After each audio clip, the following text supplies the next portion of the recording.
El tema del conocimiento es interesante por varias razones.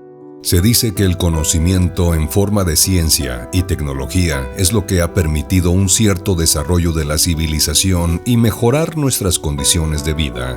El conocimiento se supone que nos da también cierto entendimiento y control sobre lo que sucede a nuestro alrededor. Nos sentimos orgullosos y seguros por el conocimiento que hemos logrado reunir tanto como especie en el conjunto de la humanidad como a nivel individual.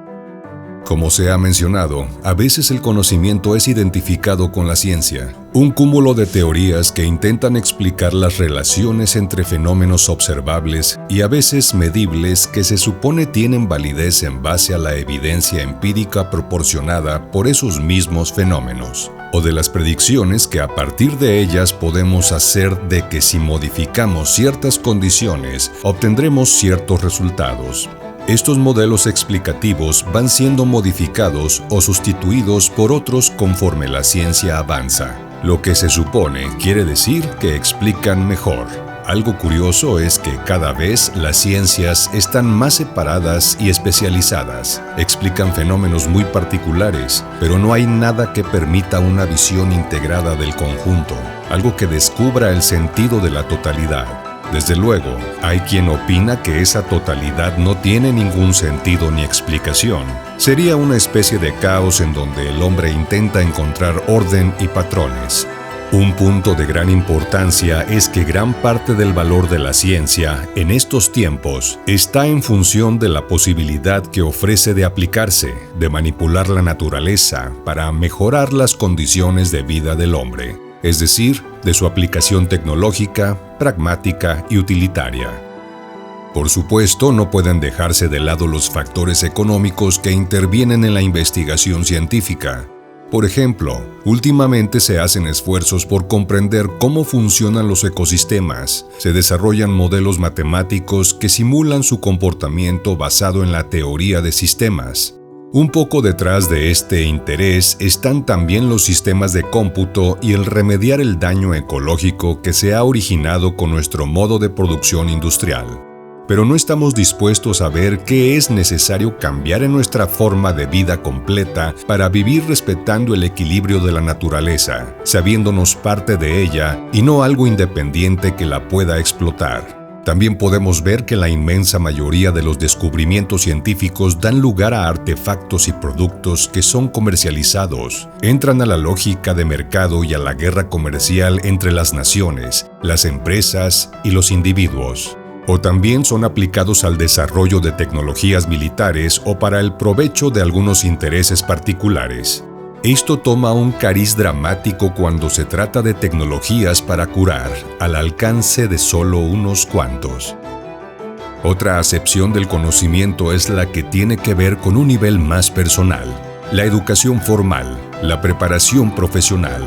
Aprendemos que si no vamos a la escuela y estudiamos, no podemos ser alguien en la vida. Somos obligados a estudiar sin que entendamos realmente para qué o por qué es importante. La educación se convierte en un acuerdo social que tenemos que cumplir más que entenderlo como un proceso personal de crecimiento. El problema no es la educación en sí misma, sino la manera en que se aborda por nosotros y que es planteada por los padres y los maestros la concepción social hacia ella. Tenemos una visión de que lo importante es conseguir el título, el trofeo, para poder ahora sí ser alguien. El ingeniero, el licenciado, el doctor, el profesor. Incluso si se puede hacer algún acuerdo en secreto para evitarse el esfuerzo, pues tanto mejor.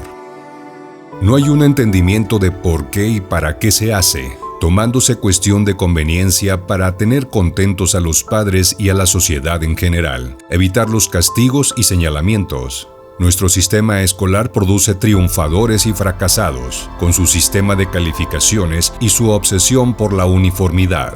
Lo volvemos algo muy serio y le quitamos el gozo que tiene el aprender cómo se disfruta un juego. Lo que sí aprendemos es que ir a la escuela es casi siempre una monserga. Salvo por la posibilidad de conocer amigos y amigas, ese aprendizaje lo extendemos luego rápidamente al empleo. Entonces ya sabemos cómo sufrirlo y penar porque tenemos que hacerlo sin entender por qué. Hacemos eso en vez de ir a la escuela y realmente ir aprendiendo paso a paso, maravillarnos con la naturaleza y su orden, aprender a crear, a viajar con la lectura y otras creaciones culturales, conocer una cultura, adquirir herramientas básicas para funcionar en la sociedad, como serían el leer y escribir, las matemáticas, la geografía, la física y la química. Una posición así requiere de tomar un compromiso sobre nuestro propio proceso de aprendizaje, hacerlo para nosotros. Esa actitud común señalada anteriormente tiene bastante que ver con otra manera de emplear el conocimiento. Se le trata como un elemento a poseer y acumular para parecer alguien interesante y enterado, para poder competir con los demás, ser admirado y respetado. Vivimos en un tiempo en que existe una sobreabundancia de información.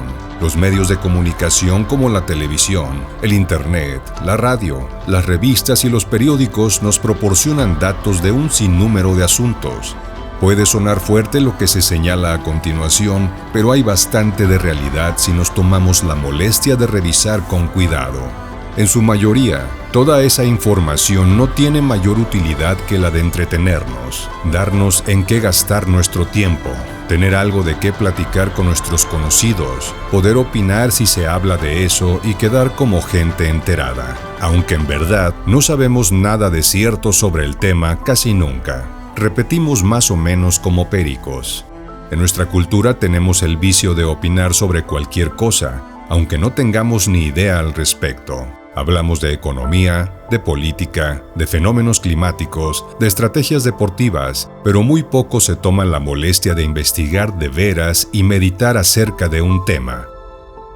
Otra consecuencia es que, ante la inundación de datos, nos quedamos con una sensación de impotencia, de futilidad. Esas cosas que suceden normalmente están planteadas en los medios masivos de manera que no hay mucho que podamos hacer nosotros ante eso. No tenemos ningún control o injerencia aparente. El saber es muchas veces perseguido para poder sentirse mejor que los demás. Ser experto en algo, eso nos garantiza que nos den atención, tener un lugar más o menos seguro. ¿Y para qué sirve saber más en términos de nuestra calidad de vida? Mucha gente cree que mientras más sabe, es mejor. Quizás habría que preguntarse qué es lo que crece, el ser o la importancia personal, el ego.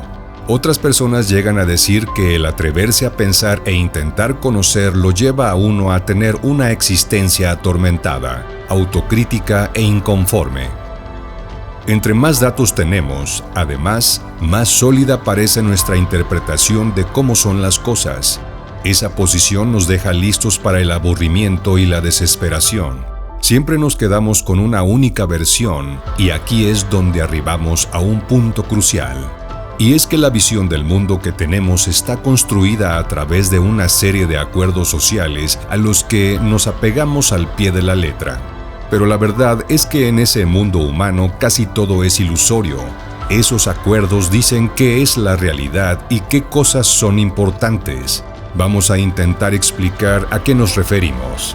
Algunos ejemplos de tales acuerdos, además de los mencionados de paso en párrafos anteriores, son los siguientes. El acuerdo de que mientras más dinero y posesiones tiene alguien, más vale. Eso ha llevado a que todo mundo quiera conseguirlo sin importar la manera. El acuerdo de que los hombres mientras más mujeres consigan, más machos son, mientras que las mujeres, pasada cierta edad, deberían de casarse. El acuerdo de que el hombre es más importante que cualquier otra cosa en este mundo y que todo lo que existe está hecho para su provecho. Nuestra preocupación por la seguridad, expresada en un sinfín de maneras. Un ejemplo es cuando nos rodeamos de gente similar a nosotros y nos identificamos con ciertas características. Así reafirmamos que nuestra visión es la correcta y verdadera, mientras que los demás están equivocados. Puede ser que sea el gusto por las motocicletas, por un cierto tipo de música, un oficio o profesión. Los hippies contra los fresas, las mujeres contra los hombres. Pero la percepción del hombre es finita. Más allá de esa visión basada en acuerdos existe una realidad desconocida y quedamos ciegos a ella al estar todo el tiempo ocupados en estar armando una visión del mundo cuyo centro es la importancia personal. Se destacan las cosas que a mí me importan, mis gustos y disgustos, lo que tiene que ver con mi historia personal y mis intereses momentáneos. Todo el tiempo estamos tratando con una representación construida y seleccionada de lo que es el mundo. Por ejemplo, si yo acabara de tener un niño, mi atención sería atraída por todos los bebés, por las tiendas de ropa de niños, las cunas, los pañales, etc. En cambio, si no tuviera hijos, podría pasar por enfrente de todo eso y no vería nada que me interesara. ¿Alguna vez has estado enamorado? Al principio somos atraídos por una persona y queremos iniciar una relación con ella. Ponemos nuestra atención a todos los detalles alrededor. Estamos dispuestos a gastar dinero, a cuidar nuestra apariencia y modales, a tratarla con delicadeza y atención, a sacrificar aún nuestros gustos. Pero, ¿qué pasa una vez que conseguimos nuestro objetivo? Nos deja de interesar y nos olvidamos de poner cuidado. Buscamos otra cosa en que entretenernos. Porque en lugar de convertir la relación en un viaje, en un encontrarnos con alguien que nos maravilla porque es un misterio, lo convertimos en un fin, en un objeto a poseer. Una vez que lo tenemos, lo volvemos conocido, rutinario. Somos como el rey Midas. Tocamos las cosas y les quitamos la vida convirtiéndolas en algo conocido e inerte por nuestra voracidad. Entonces, más que querer dar, queremos que nos den. Empezamos a exigir. Nuestra atención se centra en los detalles que nos molestan de esa persona. Las relaciones derivan en tolerancia, en rutina, en una incómoda seguridad y en la costumbre. En ese punto decimos que el amor se acabó, o que de plano el amor no existe. Le echamos la culpa al otro o a las circunstancias. No queremos darnos cuenta que somos nosotros quien lo generamos. Ni siquiera tuvimos la oportunidad de conocer al otro. Quedó fuera de nuestro alcance cuando decidimos quedarnos con nuestra idea al respecto. Buscamos las metas, conseguir los beneficios, pero no sabemos pasar por los procesos. Eso tiene cierta relación con nuestra obsesión porque las cosas sean más rápidas y en mayor cantidad. El resultado es que cada vez nos aburrimos más fácilmente. Estamos ávidos de emociones fuertes que nos hagan sentir vivos. Somos una generación extrema. Desde luego, no pretendemos agotar aquí los usos e ideas en torno al conocimiento en nuestra civilización contemporánea. Solamente señalamos unos cuantos casos y ejemplos.